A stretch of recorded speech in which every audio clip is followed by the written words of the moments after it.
Most businesses, and especially think that service industry businesses start out with an idea. In this case, it was my wife's idea. She said, "Hey, you ever thought about opening a brewery and having homebrewed for a long time?"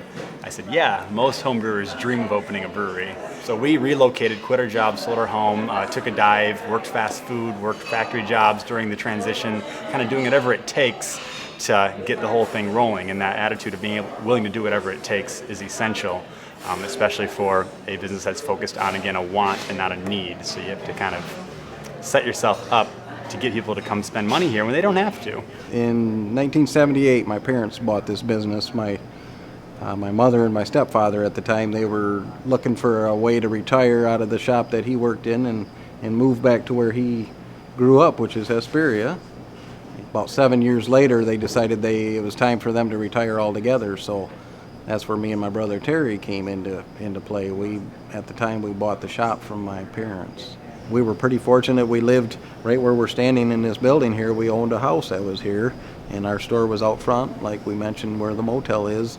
So we had no cost of commuting to work or no fuel or, we didn't need much, and we lived pretty simply, and that allowed us to grow and grow and grow, and I'm pretty happy and pretty proud of the fact that how big we were able to become, but it was due to the fact that we live pretty simple. The energy of a new business owner or someone that's rejuvenating their business is exciting, and people feed off that. They can feel the excitement and they want to be part of it, and so they're always going in to shop, even just to talk to the owner. You'll see that quite often as a lot of our businesses will stop in and chat with each other just to see what they have going, or they'll want to team up together, and that helps all of them together in making it a stronger community for people to come shop. And that's the other thing is, besides the business owner, it makes the excitement for the residents, the people out of the county. They come in because it's like, oh my gosh, I gotta check out this new business. Our dream of becoming entrepreneurs was based on one sentence. We want to be better bosses than we ever had. We've all had bad bosses. And now being the boss, I totally understand how you could be very easily be portrayed as a bad boss, even when you're just doing your best to generate money, because your employees may not love you barking down their neck, but they do love getting a paycheck. And sometimes to do that, you have to bark a bit.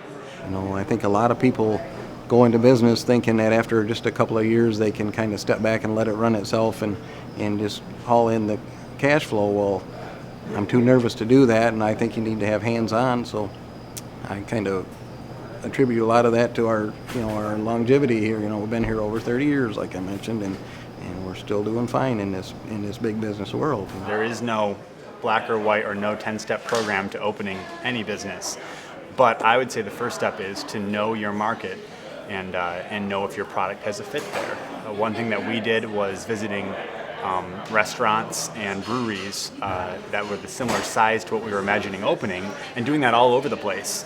And then as we gathered information about that, we were able to look at Newaygo and see if it'd be a good fit. I don't for sure know if they know where all their avenues are to get everything. With the co-starter classes, they'll get them on the track on which steps they need to take and which way to start going, and who's going to be able to help them and kind of guide them in those directions. So that's where I would say that it would be very beneficial to them to be part of those classes. And it's not very much time they have to invest. What CO.Starters is doing in providing a lot of the ground level work to get a person organized at the start. It's the start that's always so daunting, and that's what leads people being on the fence. It's kind of like, okay, I want to do this. Maybe I already have a business plan, or maybe I've already been selling cookies from my garage. I've seen that turn into a full-blown bakery shop. There's multiple small shops like that started in the garage, just like our home brewing did, and then went to a Main Street storefront in just a matter of a year or two. But that first step is organizing your strategy.